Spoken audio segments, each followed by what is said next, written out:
That's designed to lighten you up, make you laugh, and get you off your ass. Now that's Kristen being Kristen. Are you freaking kidding me? Start the show. Hello, everyone. How are you? Welcome to Chicken in the Bag podcast. I'm Kristen Hutchison. This is another episode on Monday, and today we're talking about dreams and goals. So if that's something that you've been thinking about, then this is going to be the episode for you. I'm going to be talking today with Justin Nolan. He's also known as Justin Tries, and he has a podcast, and we're going to get him in here and add him here. Hello, Justin. How are you? Oh man. You gotta mute you. That's me. Technical difficulties. How are you today? I'm all right. Yourself? Good. Thank you so much for joining me. I'm really excited to chat with you because I think you and I have a lot in common. We're both big believers of dreams, and we like to help people reach their goals and dreams. And you do it in a lot of different ways. And you work with, you've been a teacher, you've been a coach, you do a lot of different things. So I want to just kind of talk with your backstory a little bit. You've been a teacher for how many years, and also like a vice principal? So you've been working with youth for a long time. How long has that been? Yeah, so the formal education piece, I guess it's been somewhere 12, 13 years, maybe. Essentially right out of college, I got into personal training, doing some masonry work, the odd jobs you do after university or college that kind of like fill the gap. Right. I miss personal training a bit, but aside from that, I got right into education pretty well right away, which is about 12, 13 years ago. What do you miss about personal training? I think a lot of what I do when helping people work on their dreams, right? Just that one-to-one connection. What I am fortunate with is that in my educational role right now, I get a lot of one-to-one time as well. Really niche, really supportive of people's specific goals. So I think that for me too, going into college, I always had this mind of like, how can I create sort of like a double whammy in my life? And I think personal nutrition, health, wellness, fitness is valuable. So it was kind of like two birds with one stone by being in that industry too. Although there's a dark side to that too, because you then end up maybe not doing it for the right reasons sometimes. Yeah, that's a good point. And I think that's really interesting because I think there is something, certain people, I think when you get into certain skill sets or jobs, that's because you're a fixer or a helper, or you like to see people accomplish their goals. So I can understand how you kind of how that might maybe turns into like what you're doing now with like the youth and helping people kind of get through those barriers to stop us from getting to our goals. I mean, we get in our own heads, right? And there's so many things that tell you why you shouldn't dream, and that your dreams are too big, or that's crazy, or that's not going to make you a job. So I love a lot of the stuff that you do because, dreaming is like one of the big things that you do. And you work with goals and ambitions and how to kind of mend those things together and actually get you in your plan that you can actually make it work. What did you love about education? And then how did you get into like being a principal? And then I want to get into like some of the youth that you've been working with that kind of don't come from the best backgrounds or have some hardships. So if we can get to that a little bit. Sure. When it comes to going to teachers college and being that like traditional teacher, for me, it was a lot of actually about looking up to other people that led me there. When I was a young kid, I looked up to the teachers that I had. When I was in high school, I looked up to some of the teachers I had, and same thing in college. But also I played football for 5 years in university. And so throughout that process, even as a freshman, you had seniors who were going into education as, a sophomore, junior, and then subsequently as a senior. You always had those people who were a couple years ahead of you. Right. And it was just such that like a lot of the captains, a lot of the leaders went into education. And so I looked up to a lot of those people. I really vibed with kind of their, own values and things like that. And so naturally for me, when it came time to choose a path after undergraduate studies, it was education. And so that's how I got into it. And then actually getting a job in it, I just was fortunate. You network, you collaborate with people, you be ultimately a good person, and then you'll find work. And once I had work, it was like the traditional, it makes sense. You have a steady paycheck, you're building a pension, you have benefits, this sort of thing. So for me personally, that's a big part of the story that I could go on for hours about. But it's like, I think at that point for many people, you feel like you've won the lottery. But then sometimes once you start pursuing your goals, you get to that sort of, I don't want to say midlife crisis point, but you start to recognize that you have other goals beyond that. And so that was certainly the case for me. You asked about the principal thing. in everything I've done in life, I just naturally thought that you're supposed to climb the ladder, right? Right. It never strikes me to not climb the ladder, to not want to get to the top of any given profession, whether that was football or fitness. And so I just went through the natural progressions that you do to find yourself in leadership roles, formally speaking, right? And so I enjoy it. It's not that I don't enjoy it at all. It's just that it's hard to do that as well as the social media and entrepreneurial goals that I have myself. Oh, what do you mean? It's so hard. I mean, it's not easy just doing all these things at the same time. I mean, I think that's what's so interesting about what I read about you. I was reading your website, and you were talking about how I think how Just Tries came up, and I think you were working with 3 young women in the teen program, and you came up with like different ideas for them how to start their own online businesses, and they all came up with really great ideas, and you thought this was going to be really great, and they were going to go for it, and then do the work, kind of like they got exhausted and they said forget it, and they walked away and like got a regular job. I thought that was such an interesting story that I read, Justin, because I think that's what happens with so many people, you know, in life, right? Like you said, sometimes we're climbing the ladder on our professional life, and then it's not that you have a midlife crisis, but you kind of feel like there's something more I want to do. And I think sometimes people either let go of those old dreams that they had when they were younger, or like you lose track of certain things that you're really interested in, but you don't really know how to kind of get back and kind of pursue those things.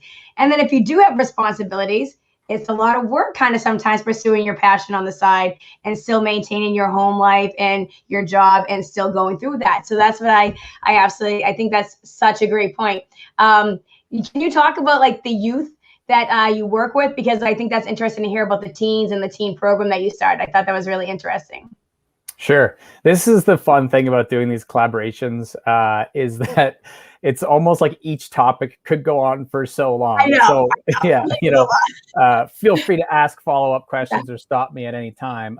But as a wide open question, I've always been interested in supporting mental health. I struggled a lot as a teen or youth myself, and all through my younger years, it was very difficult. So one of my biggest whys, to quote Simon Sinek's work, is this idea of supporting mental health. Okay. You know, destigmatizing, how can we be more mentally healthy, on the clinical side, and very much the practical side more for me, right? Right. And so when I got into education, for me, I always wanted to work with students that really struggled the most. And so in reference to what you were bringing up about working with teen moms, how are schools for youth who can't be in a regular high school because of their mental health needs is structured here in Ottawa, Canada, is that our students all attend essentially charities, for lack of a better term, right? They're all in different situations. So for example, today I was at one of our schools that's specifically live-in house for teen males struggling from severe addiction. So they live there. During the day, we provide their high school learning, right? And so we have a school for youth in crisis. They're from the mental health courts, could be homicidal or suicidal youth, a lot of times struggling with those really severe needs. We have a few custody sites, jails, a school for pregnant or parenting mothers, a whole number of them. There's 17 units in total. And so essentially, we really help them with their high school, right? So making sure that they still have high school while they're going through these needs. And, you know, like on our meeting this morning, we were talking about 2 of our students that are graduating. They're palliative.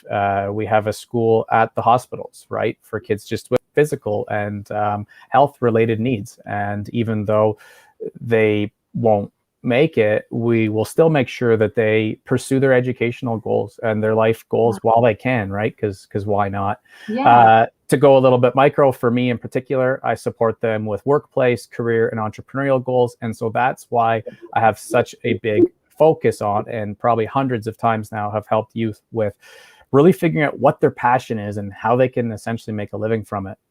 I love that. I think it's so important. First of all, I think it's great what you do. I think it's amazing because, you know, there's so many kids in society they're just kind of considered throwaway kids, and a lot of times they don't have the right people that are there to support them. And I think I'm always drawn to people like you that are doing this type of work. And I've had so many conversations with so many people, whether they're teachers or mentors or people that have started nonprofits, just because I think there's a lot of people forget that You can do little things to impact these children's lives or actually get involved in this career paths that you can take it. So you can go either direction.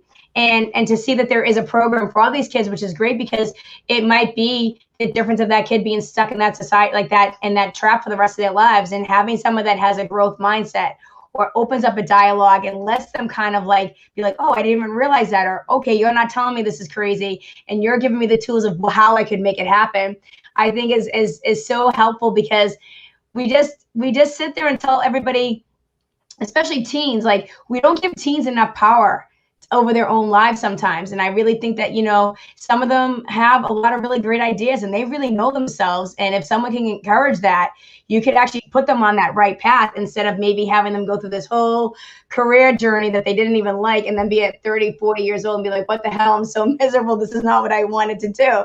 So I think it's great that they have the opportunity to work with somebody like you who is actually doing this work. So I think that's really cool, Justin. I think also what you were talking about is your why, right? I think a lot of adults are trying to figure their why. And I love something that you had on one of your pages. It's kind of like a Venn diagram. And it was like passion, peace, and purpose. And can we talk a little bit about that? Because I think a lot of people have a hard time saying, how can I make my passion make me money? And is it something I just want to use on the side, or is it something I want to make into a career? So can you talk a little bit about that? And I might be... Yeah, for sure. And you're so good with your recaps that it gave me like 20 more ideas to touch on.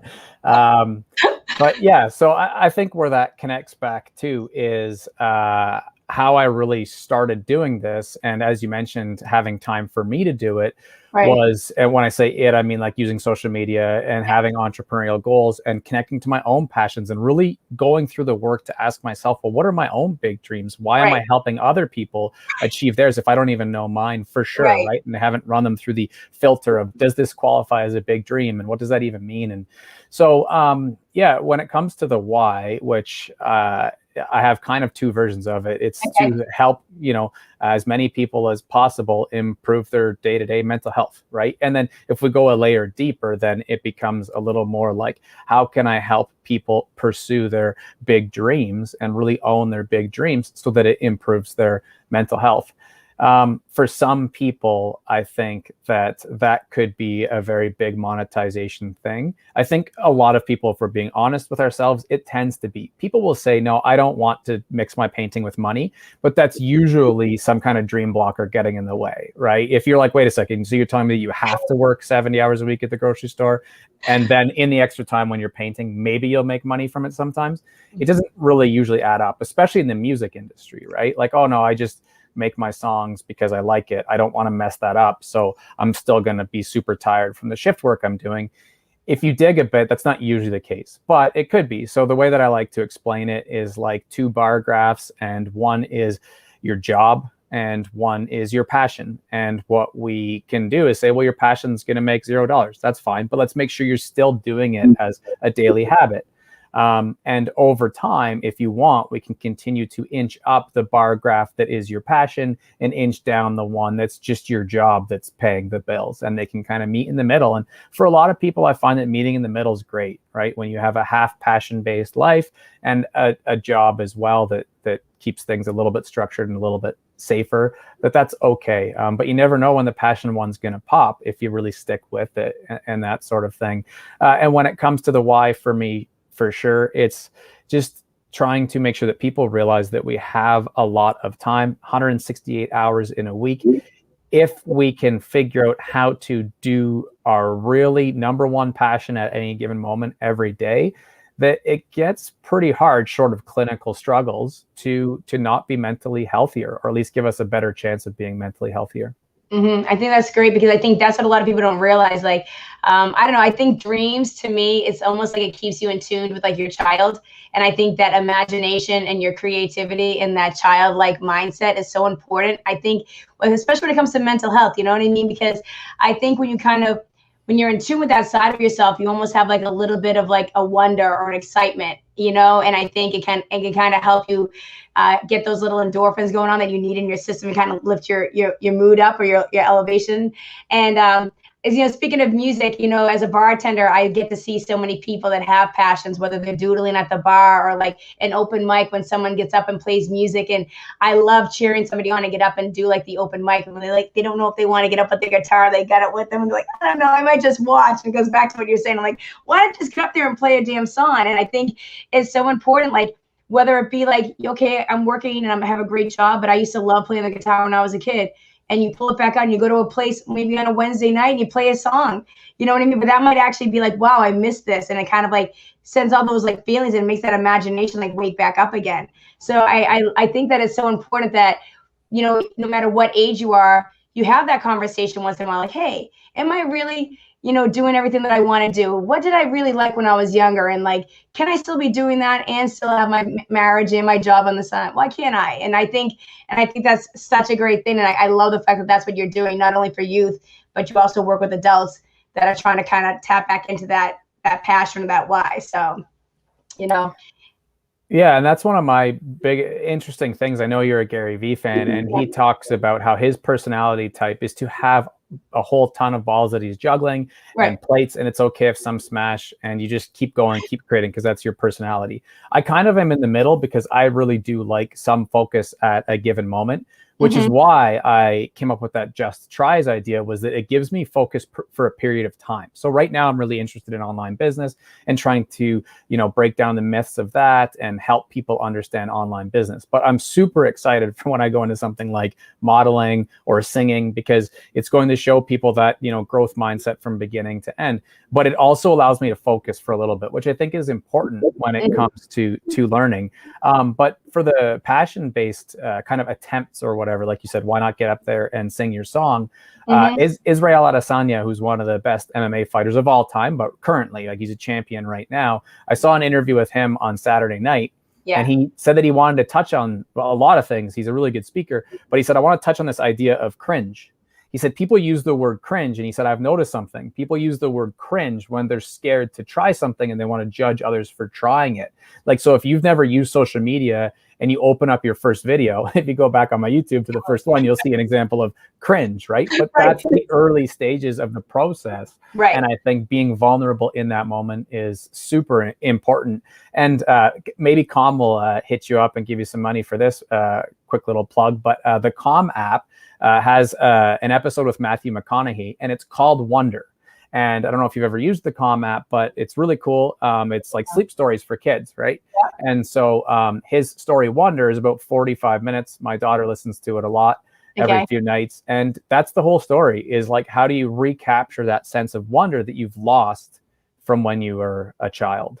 Oh, I love that, because it's something that I'm so fascinated by, because I think I saw a TED Talk about it one day. I think they said something like everyone's a genius when they're born or something, but then the amount of no's and the thoughts that other people push upon you throughout your life actually like takes down your IQ level, because it's just like they're all putting this other stuff into you.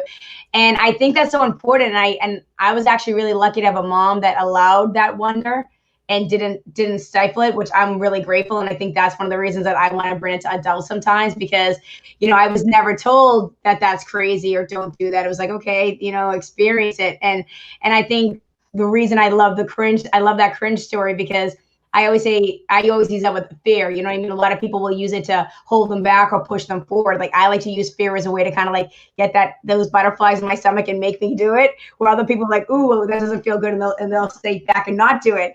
So I think it's really interesting how we all just think differently and approach like those type of situations.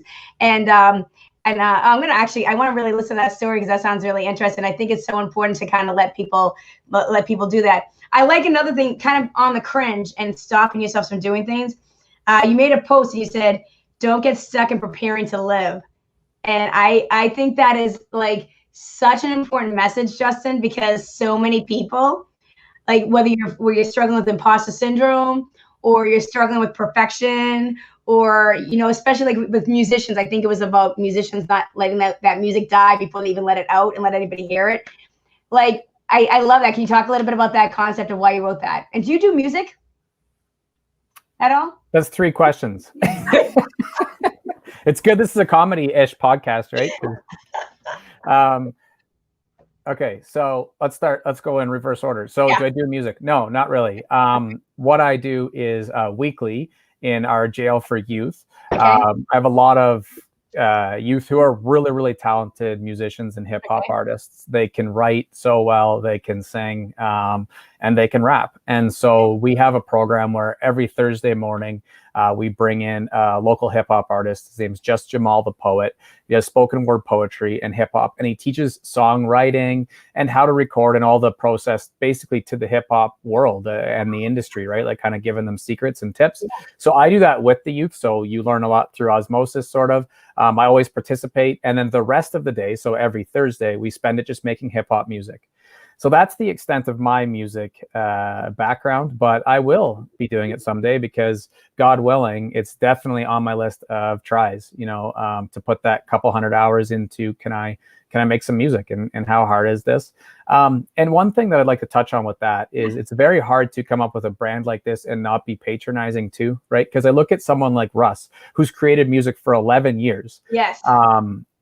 And it's this thing that I had to get comfortable with being uncomfortable about, because who am I to say, well, I'm just going to try and make music for 6 months and just see what happens, right? But then I need to remind myself that I'm not showing how to become the best musician in the world. Right. And that goes back to the Malcolm Gladwell 10,000 hour piece, right? How long does it take to be an expert? Right. For me, that's irrelevant, because if I stay in a learning mode, I stay like I'm living in more vitality. And so that's what it's about. And so if you start going more closer to 10,000 hours, you're getting away from that anyways, right? You'd have to choose something else like golf or something. So, so that's the extent of my musicality part. In terms of the self-help thing, I don't know how many, you can probably see a couple over my shoulder. But for me, there's a lot of books that I read, and I was definitely stuck in that mode. Like early 20s for me to mid 20s was, maybe if I read one more business book, maybe if I read one more self-help book, maybe if I read one more mental health book, I'm going to be able to succeed. And really, again, going back to the brand, this is the most times I've ever mentioned Just Tries in one conversation. I don't usually say it, but this is another part of that story, is that that's the only way to grow, is to go try it. So take what you read in that book and go apply it immediately. Don't wait 2 years. Music, to go back to that example on that previous post, there's nothing better than musicians right now who will showcase some of that and bring their audience into that narrative of I'm creating and you're getting to see some of it. I'm all for really successful musicians like a Justin Bieber or like a Taylor Swift building an album over the course of 3-4 years. That is cool too. But I think if our goal is to help people learn and to inspire and motivate, then those who do it more rapidly have a greater impact that way. Yeah, I think that's great, because you mentioned Russ, and I'm actually fascinated by him. I read his book, and I think he is really interesting because he really kind of built it. You know what I mean? Like, and he does it all, and like he's just so passionate, and he's just like, I just love like the energy he brings to like when he's working on his projects, or the way he takes you along or just shows you certain things. And I think it's really important because, to go after your dreams, you got to be a little bit crazy sometimes. You have to like really almost have like this belief in yourself, because everyone else around you is going to try to talk you out of it so many damn times. And if you don't have like that fire and be like, yeah, I'm going to do it, you know what I mean? It'll be easy after those kind of like a couple of times you hit that bottom, that you'd be like, oh, why even, everyone else is right. I've been doing this for so long. This is so stupid. And so I love that you brought that up. And I know that you keep saying Just Tries, but I think it's such a cool thing, because some people have a bucket list, and I love the fact that you challenge yourself to say, I'm going to just try it. And I think that's going to be so cool to just kind of say, hey, okay, I'm helping somebody work on this. I'm going to learn it.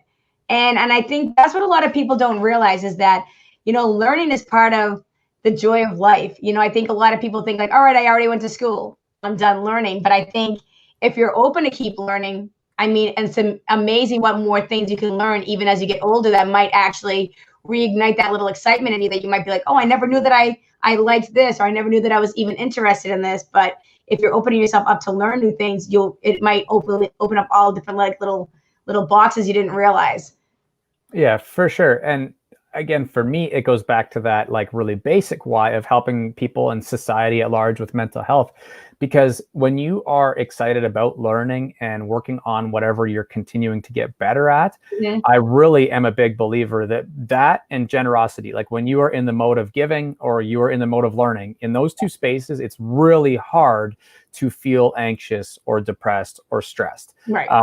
Now, again, I work in hospitals, I work with psychiatry and psychology all the time. I'm not saying, and I do get trolled for this often enough, that I'm like pretending that mental health is easy. And I think that that's an important point to preface, is that it's not, it never is. It's complex. However, if we're giving ourselves the best chance of it, then by being able to learn or be in a generosity mode, that's one of the big hacks. And so at least it works for me. And so by doing this, I'm really hitting on those two things, right? I'm always learning, like not fake learning, like kind of getting better at teaching, because for me, obviously that is learning, but it's not the same level of vulnerability, you know, like someone who like goes to learn comedy or something. Like if you've never done it, but you've always wondered what it would be like to be a comedian, you know, like Amy Schumer or something, and you go try it, that's the level of growth mindset vulnerability that puts you in that state where you just feel different. I'm so bullish on it. Like another really good example was I watched the mini documentary on Logic, the hip hop artist. Yeah, he's another one I find fascinating too, because the way he kind of like did the fan base and like built his thing and kind of built it from the ground up. And you know what I mean? I love those stories because it just goes back to like, if you're willing to put the work in and build the foundation, if you build it, they can come continue on. But I just want to say that. Yeah, and well, I'll just hop to that quickly then too, because you mentioned the same thing kind of with Russ about that self-made thing. I think that's another really important time to point out that even for both of those people, they've really, really had an insular group of people to lean on. I get the question all the time, if you were to give like one tip right now, right? Like the end of podcasts, people always ask that. If you gave one tip to pursuing your big dreams, and slowly over time, I've developed where it's just the same answer. And it's probably a sneaky one, but it's like, find at least that one person that you can lean on throughout this process. Because I was talking with one today, a really good photographer, but I know that they can struggle with confidence sometimes. And so just reach out randomly to say, you know, I saw one of your recent photos, keep going, because they wouldn't take it upon themselves to reach out for support. And I think that is so important, because there's going to be so many ups and downs that people unfortunately feel like they need to do it all alone. They look at like the Russ and the Logic stories and they think like, oh yes, me in my basement. There's a really good John Mayer song about that, about like building the submarine to travel around the world. And it's like, it's that, because you're going to have to lean on yourself most importantly, but those memes and those posters about like nobody's going to do it for you, do it yourself, confuse people sometimes. I think it's important to have one person who really does believe that when times get tough, you lean into them and you can hit them up for questions and support. I think that's really an important part of it. Oh, I totally agree with you on that, because I mean, I have a big sounding board of people around me, you know, like, because, you know, I don't know if you know this, but I did do comedy, and I started that a couple years ago. And that was one of the things I totally, you have to agree that you have to understand that if you're going to go after something that's kind of crazy, that it makes you almost feel like you're going to throw up, it's not always going to be beautiful, and it might be ugly. And I can tell you, like, open mics of comedy is just like, it's just like punching yourself in the face and be like, oh, that felt great. You know what I mean? Because it's just like, a lot of times, you know, they're all in their own head and they're all writing their own stuff and they're not paying attention to you, and you almost feel like you're talking to like an empty wall. But I feel like, going back to mindset, like you were saying, I think you have to kind of be like, know what you're looking for. And for me, I know that I'm trying to make people think differently or make people lighten up and laugh. So for me, if a lot of people don't laugh and I feel like, hey, that was a great story, I'm good when I get off. And so you have to kind of find your own way to kind of be like, okay, that's okay. That was good. I can work on this, and then kind of figure out in your own barometer, and then listen to the people around you. But I am lucky to have like friends and family that are really super supportive.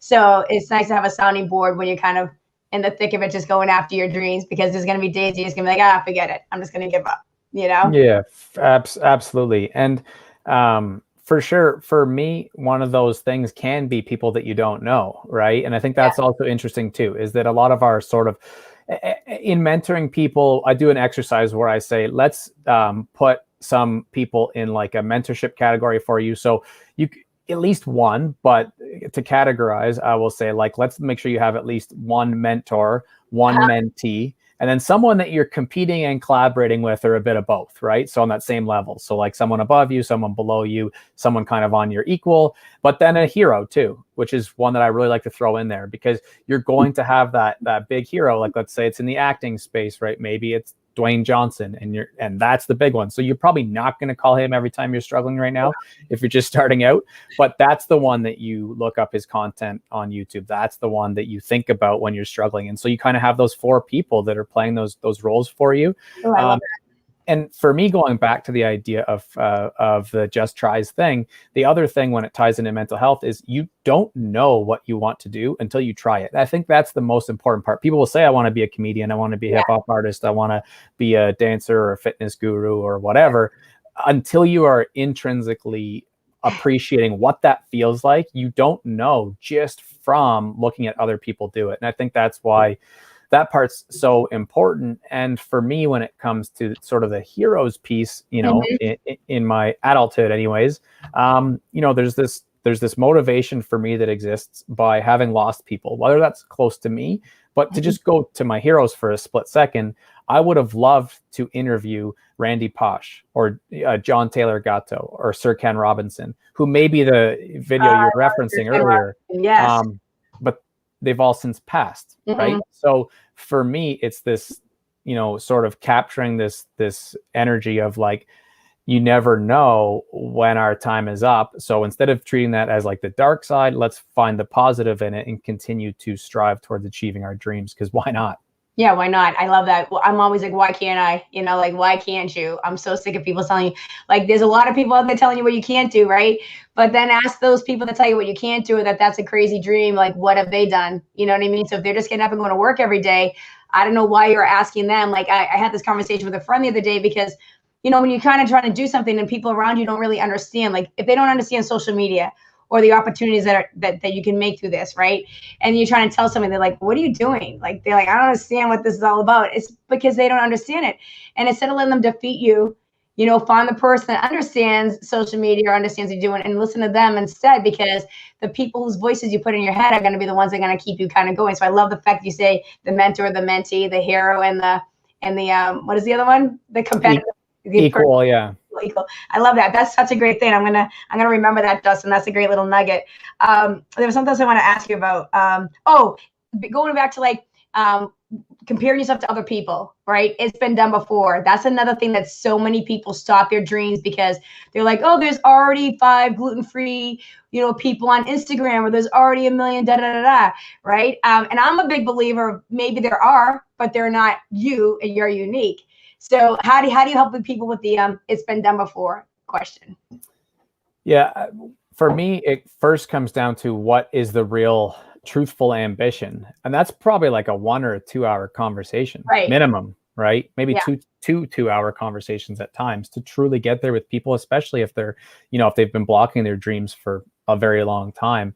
But once you understand that, the question becomes a bit clearer, right? Because if the goal is to do something that makes you happier, and I say happier because we can come back to this. Hate when people use the term be happy, but we can come back to that later on. But if the goal is to help you live with more vitality, then that has nothing to do with monetization. It has nothing to do with numbers of subscribers or followers. It has nothing to do with any of that. So who cares how many people have done it? In fact, it's just going to give you more inspiration, motivation, and a community to be part of. If it comes down to business, then I think it's important to start looking at sort of the spokes on your wheel of possible revenue streams. In other words, if you're going to try and monetize through a product, for example, it's important to remind people that you only need a very small piece of the overall pie to make that a successful ambition. And not only that, I think one thing that's missed, I went through it for sure, was thinking that, I need to find the product that nobody else is doing. And I think anybody who understands business understands that it's almost the opposite. Like, you can exit a company for $2 billion that you built because you said, oh, wait a second, kombucha is getting pretty popular. There's 6 really awesome brands. I think I could make my can like this, and I think I could add or take away this ingredient and make it successful too. And you build that brand, and very quickly, because you already know there's a market, right? A lot of people who understand this will just go through Procter and Gamble products and they'll find some of their best sellers, and then they'll pop up their own version of that because they know the market exists, and they only need a tiny piece of that pie to make it super lucrative. And so that's the same with social media. If you want to be a YouTube person, right, and there's a ton of people doing YouTube photography content, again, you only need a small piece of the pie to make that successful for you. That's such a great point, Justin, because I will say that's one of the things I've realized from being on social media so much over the past year and kind of doing these things that I'm doing and talking to people. There's so many people that are out there. Like, everyone's always obsessed with how many followers. I'm like, who cares? Are they even really following you? That's just it's just a number.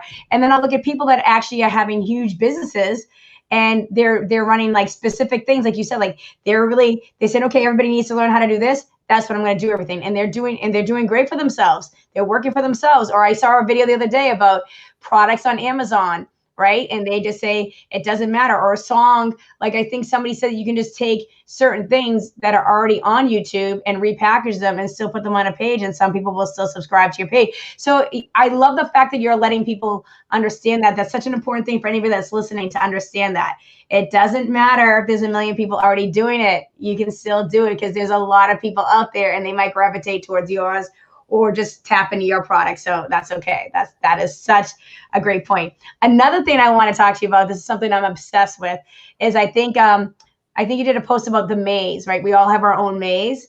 And I kind of say we all have our own, like, what you should just blaze your own trail. I think we kind of have a similar mindset on that. Talk a little bit about what you think about finding your own maze. I think we build mazes to kind of like a puzzle, right? We continue to use different versions of it, I guess. But why do we do it? We do it because it's fun, it's challenging, and there's only one answer. And actually, this very much ties into what you were just mentioning, because I was thinking about following up with the fact that just the same as it being our own DNA, that our goals, ambitions, and dreams, and all of this stuff is really scalable down to like the individual, right? And so to reference one of my own kind of micro failures or learning things is I had a membership to help people pursue and own their big dreams. Mm-hmm. But what I've realized is that it's so hard because there's so much context that it makes it literally like there's 7.3 billion different answers to that question. So that's what in part, what I mean about this idea of figuring out our way through the maze, right? And, a lot of times those walls change, or it's different because it's very much tailored to us. So, that kid with the placemat at the pizza joint or the breakfast joint when he's a kid doing the maze, trying to figure it out, it's like we each have one of those. And we need to just continue, trying to find our way through it. And that really goes back to that idea of living with vitality. And I promised to bring that back up to clarify that a bit. I had an opportunity to speak to Simon Sinek really early in his whole business that he built, which was pretty crazy to think of now. I don't think he would take my call, but the interesting thing that he pointed out was the idea of living with vitality versus trying to map and live with happiness. Mm-hmm. And I'll bring up a very, very recent story to kind of put in alignment with that. Was today working with a student who really struggles with addiction, has finally said, okay, I need help. I surrender. I want to get into recovery. But we talked about his gang past as well. And we got on the topic of anger. And the first thing he said was the same thing all teen boys say early on when they're trying to figure out how to stay out of trouble for themselves or criminally.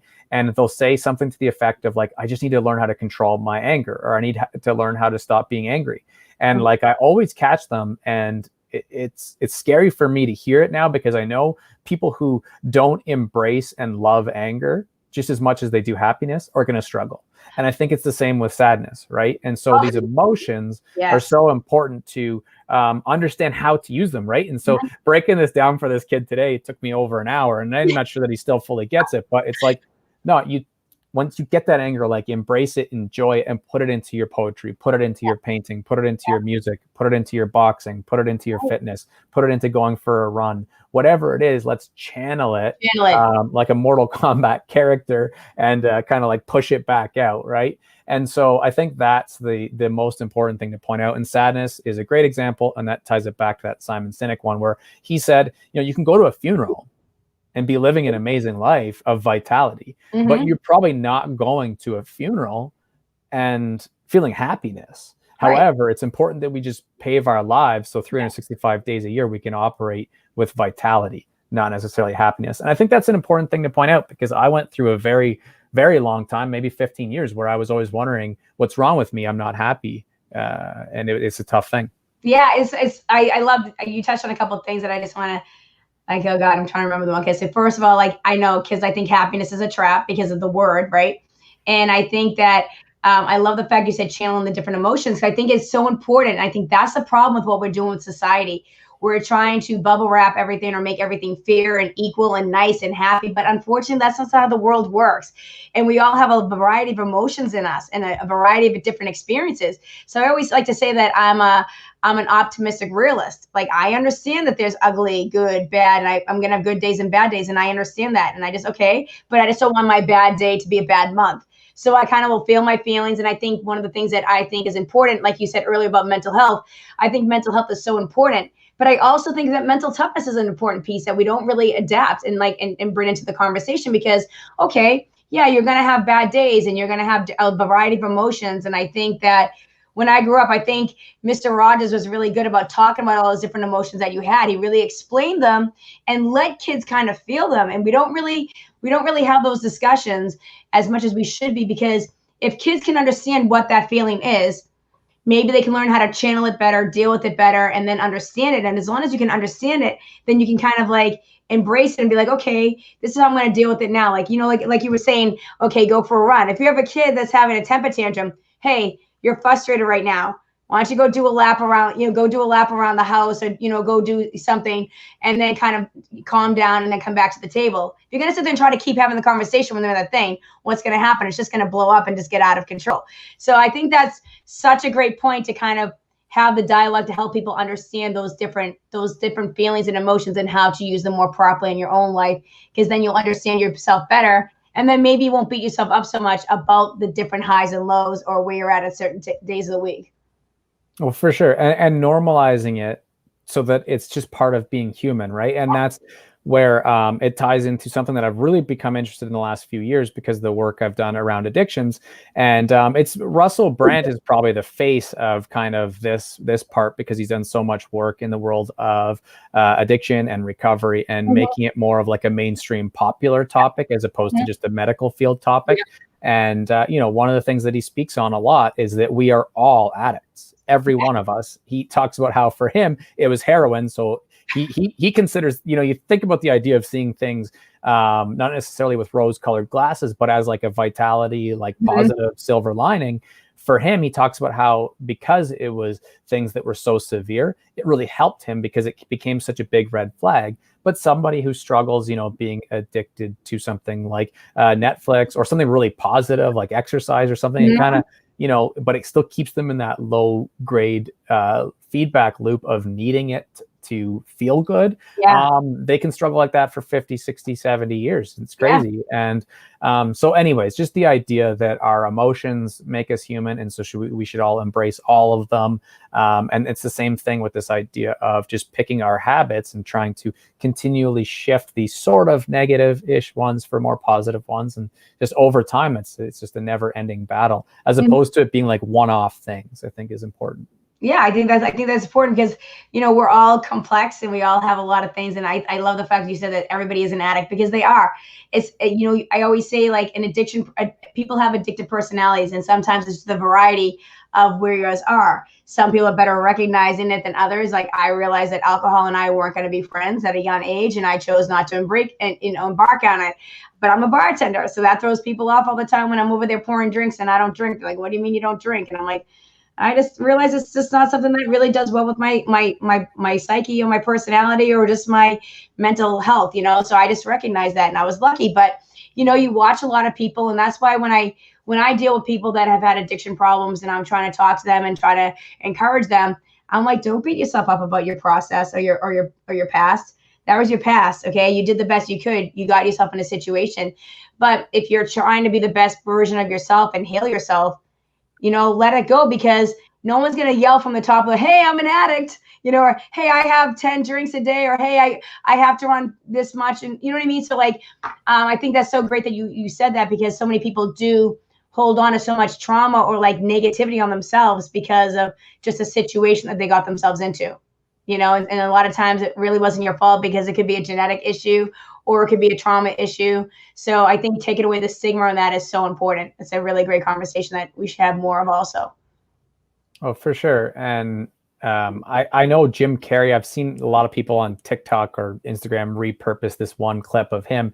So I don't know, it's probably Seneca or someone wild way in the past who said these types of things, but how depressed really means deep rest, because it's just that we need rest from the character and the facade and the masks that we've been putting on. And I think, without getting too philosophical, it's so true. And for me, when I really struggled the most, it's always because I'm comparing myself or comparing my situation, or I'm trying to be something that I'm not yet, instead of going that Eckhart Tolle route and really embracing the power of the given moment, right? And pain does not exist unless it's past or future. And this is one of the things that has really inspired me with the youth that we work with, because if anybody was going to struggle or whine about their lives, it's them. Yet, as I referenced at the top of the hour, we have 2 students right now who are graduating who are palliative and still want to do that last exam, that last assignment, because you find yourself in this mindset of being able to be in the power of now. And I think that just can't be understated enough. It just really, to me, unlocks a lot of what we've been talking about when it comes to vitality, while still pursuing your goals. I think that's really important, because I think so many people don't know how to be in the now. I'm always a big believer of like, if you can celebrate what you have instead of what you don't have, it's just a simple little, I think there's just little tricks of just switching how you look at little things that really just bring you a lot more inner peace. And I think that there's the comparison and the, I don't know, like everyone's just so overly focused nowadays on such issues. And instead of just like looking around and be like, oh, hey, I got up today. Like, look at like your students that are palliative care. Like, there's certain people that aren't going to get up today, or there's certain people that didn't get tomorrow. And I think that if more people could understand that, you would take a little bit more, I don't know, maybe treat a little bit like today a little bit better, or just treat like the little things around you. And I think it's such an important mindset shift that I wish more people could kind of tap into. Like, I think that's what I think when you said earlier about giving, you know what I mean? I think there is something about the fact that when you come from a giving mindset, you feel more fulfilled. I don't know what it is, but for me, I find people fascinating, and just, I like having conversations, and I like hearing the way people think, or hearing other people's hopes and dreams, because I'm like, oh, that's interesting. Tell me more. And I want to learn. And I think one of the things that you're a big believer of is continuously learning. And I think when we continuously learn, we're continually growing. And if we're continually growing, then we're kind of like inspiring ourselves in a roundabout way. I think it all just kind of goes in a big circle. And I think that is such a great point, Justin. Yeah, you almost feel like you don't have enough time to to do all the things that are exciting you and really bringing you vitality and being enjoyable. You're like, how can I sleep? Like there's all these cliche examples of Beyonce doing that for 4 days when she was cutting her album. She didn't sleep and didn't eat because she was so focused. But I think that, goes into like Mihai Csikszentmihalyi stuff around flow, right? Like, yeah, when you are embracing that and you're truly learning. And I think I got a little bit sidetracked earlier referencing logic, because the real reason why I was going to bring that up was in the documentary, he learns piano. And for one song, and I don't think it was ever released, I think he only did it in the stadium tour, but he learns piano. And what was really cool to me was you could literally see a difference like on his face when he was learning piano, because it was brand new, right? It wasn't like he looks when he's practicing writing or singing, but when he was learning piano, he just had a slightly different childlike innocence about his like demeanor and stuff. And that's the perfect example of being really truly in that deep learning moment. And you brought up gratitude, generosity, and learning. I think those are 3 cliches that is so funny. We've been talking for almost an hour, but we could have been talking for like 90 seconds. And if you say each of those, a lot of people will say, yeah, I already know that. And this goes back to the reason why I'm trying to do this work, because we put it on posters like this, right? Right. Yeah, right at the top it says dream more. I think that's probably cut off, but Right. and we put it on t-shirts and bumper stickers, right? And yet people will say, "Oh, I'm struggling," or, Right. like life sucks. And it's like, okay, well, are you focused on gratitude? Yeah, I already know that. It's Yeah, yeah, like, yeah. okay, um, generosity and learning. And then you kind of go through that checklist, and they're probably not doing any of those three. And it does sound easier said than done. But the point is, if you are doing those three, you're giving yourself the best chance. And people will laugh. They'll say, "Oh yeah, well, I already know how to do gratitude." It's Yeah. like, okay, well then you're good then. Like, Yeah. either you don't need to listen to me because it's working, or you're doing it wrong. Oh my God, I totally agree with you, because that's one of the things I think about with social media. Like you said, like we throw it on a poster, you know what I mean? Everybody puts these posts out, like, and like, oh, kindness, empathy, blah, blah, blah. And I'm like, yeah, but are you really being kind? You know what I mean? And I think that's what so many people, they say a lot of things because, yeah, they know that it's going to get a couple of likes, or they know that it sounds good, but they don't really implement it. And to be honest with you, like you said, it takes work. Like, it takes work going after your dreams. It takes work practicing gratitude. It takes work being a giving person.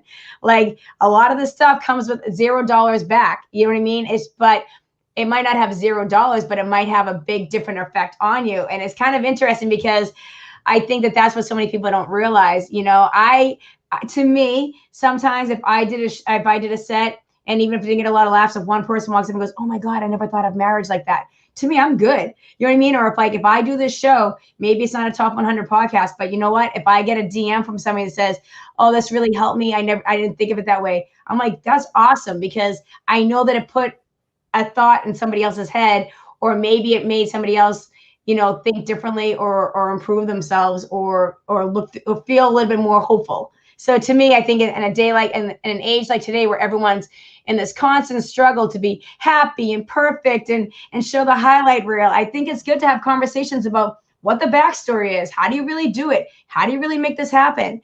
And I think the more people that share that, can really maybe help other people say, "Oh, okay, I didn't realize that it took Logic this time, or it took Beyonce this, or I think it's really cool that Justin goes on and he's learning all these new things and he's showing us how he did it."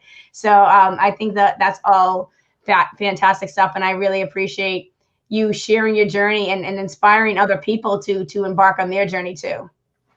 Well, thank you, because for me, that's what is oftentimes missing, right? Is the pragmatic, practical, like, how do we actually do the dream big stuff? And it can be a tough story to tell. Over the years, who knows where it will turn in terms of really having a big impact on people. But if it does have an impact, and I'm able to look back and talk about the story and the whole journey, it'll be really interesting, because it's already been through so many versions, because it can be a little bit tough to explain. But you just did a really good job, because to me, that's what it's all about. Is it's easy to post that poster, the meme, the quotable, but how do you actually do that is kind of the most important thing. Yeah, and I think what people like you that are actually doing and showing, like, you're on, like, they can follow the journey and they can say, "Oh wow, that was really cool. He had a conversation with this person and today he learned how to do this." And I think that that's part of it. And then you're actually implementing it by taking what you learn and sharing it with people, and then also giving it to youth that might need that inspiration. And I think regardless whether it hits on a big scale, there's definitely people that you're impacting on a day-to-day basis that someday when they go back and say, "Hey, Justin, I just want to say thanks because I finally put my song out," or I started that online business," or, "You know what, I didn't quit because of you." I think that's to me is amazing. And I think that that's going to be deep down, probably a pretty cool feeling. And I'm sure someone has said that to you over already a couple times. I'm sure you heard a couple times already from how many people you've been working with for so long. Yeah, it's an interesting thing. I used to get that daily, to be honest, which was Yeah. neat, because you kind of, not that you need validation, but it's hard. You don't really know how people are appreciating things until you do hear something. So it does help. Yeah. And not only that, it helps you know who really is taking the steps in their own lives to achieve their goals, which is super cool, because then you know who to continue to support. Like, just reaching out to random people who, because you saw them like one of your posts doesn't really do anything. But if they say, as you just put it, I'm going to actually work on my song now, or I had one the other day that said she's wanted to do ceramics and like resin art, but she's actually actually going to do it now. And there was a painter. So there's kind of 3 recently. The interesting thing about that is I'm not as active with the micro content. And this is, like I said, all these different versions and iterations. I'm focusing in the current moment a little more on the macro, really high quality podcasts, really focusing on what's the best direction to take this in the big picture right now. And so I'm posting less memes, and like I used to post daily and like that kind of stuff right now, because I just think that I want to make sure that the conversations we're having and the episodes for now are more in depth, right? Yeah. And that it's leading people into those conversations similar to like you and I just had now. And another thing for me too, that I think can really help people a lot, whether they scrub to the end of this episode or pick it up watch the whole thing, is appreciating that you do have your own really intrinsic purpose, because those things are nice, but when people write that, they are still a little bit extrinsic. And for me, my brother passed September 12th of this past fall, and so that was sudden. It was a car accident, and prior to that, he was somebody that I was having as many conversations as I could with.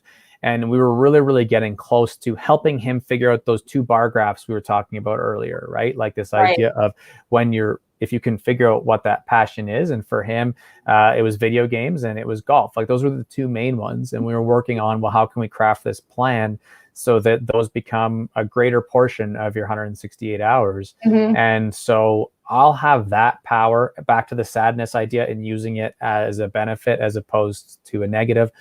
I have that gift that he gave me now for the rest of my life, right? Which is pretty crazy. That was random. But yeah, finding your own really powerful reasons for continuing to do your work, I think, can be really helpful when times get tough. Yeah, I totally agree with that. And I'm sorry losing him is not easy when you lose somebody suddenly.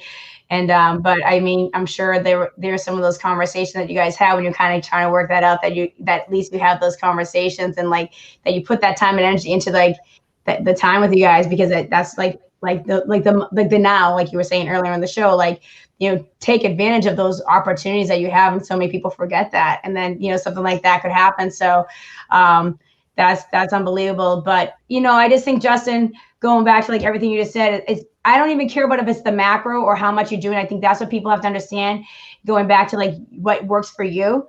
I totally agree with you, because there's some days that when you're building something, you're only doing what feels right. I think you have to stick to what feels right for you and your process. And I think if there's too many people that be like, I have to do this, I have to do that, or the algorithm says this. And I feel the same way some days when I'm doing my thing. I don't really know the right way. I just do whatever works for me. And I'm like, and I just have to be like, okay, this is what I want to do today. This is what I want to put out. This is what I want to put out. And I'm not going to worry about all that other stuff, because I think it's just going to weigh down your process sometimes, or make you start comparing yourself to what other people are doing.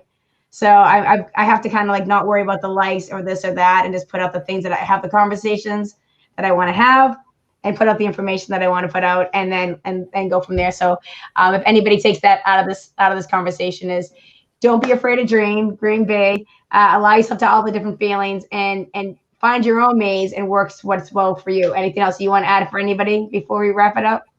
I'll hit on that last point you just brought up about doing what matters to you, because when we talked earlier about ambitions and people not wanting to pursue something because everyone else is doing it, that's the other thing that I would have added, is that I see it all the time where people are existentially struggling, like, oh, I want to be a life coach, and they said that I need to make this many sales calls in a day. It's like, well, no, you don't necessarily have to do that. You have to do whatever works for you. And for me, I've been through a lot of that already too, right? Like I wanted to figure out, well, what course can I create, or what ebook can I create that will allow me to have the revenue that can free me up to go do this inspirational, motivational stuff. Right. And what I've come to realize that for now, what I want to focus on is putting all that stuff out there. I've taken all the content, I'm just going to put it on YouTube. And there's no plan to how that helps at this point, right? But that's right. How I feel comfortable doing all of these things. And people will tell me all the time, I don't do an interview like this, for example, right? Yeah. Because, well, wait, are you sure that you're going to get a client from that, or these kinds of calculations? Right. And I think people get lost in what their actual values are. And then it's all fine if that's the type of business person you want to be. The issue is that 9, 10, 12, 15, 25 years down the road, when they need that deep rest because they're depressed, they're Yes. looking back and they're like, holy shit, like I was living because that guru told me this is what I needed to do, and I just followed that map. No, I wasn't following my own maze, as we put it earlier. So I guess that's a perfect kind of mic drop moment for us. Yeah, I totally agree with you, because that is exactly what I think is so important and what people have to understand. It's your, like I always say in my other show, like, we only have one life to live, so make sure you're living your life and nobody else's. And I think if more people would start living their life, they'd be a lot happier. Justin, I really appreciate you. Anybody that wants to follow Justin, it's Just Tries, correct? Correct. And the fun thing with that is, for, I don't think it's super unique, but it's unique enough that it was available on all platforms. So that part was fun. Like whether it's LinkedIn or Facebook or everywhere, I can be found at Just Tries. Yeah. So if you want to pursue some dreams or watch him trying different things, follow him and check him out. Justin, I really appreciate you taking the time out with me. This is another episode of Chicken in the Bag podcast. We'll be back next week with another conversation. Hope you guys have a great week, and I will talk to you guys soon. Cheers. Thank you. This episode of Chicken in a Bag is over. She's got to get back to being a mom, wife, bartender, therapist, comedian, real life stuff. But you can catch more episodes of Kristen being Kristen on YouTube. Don't forget to subscribe. Catch you next time.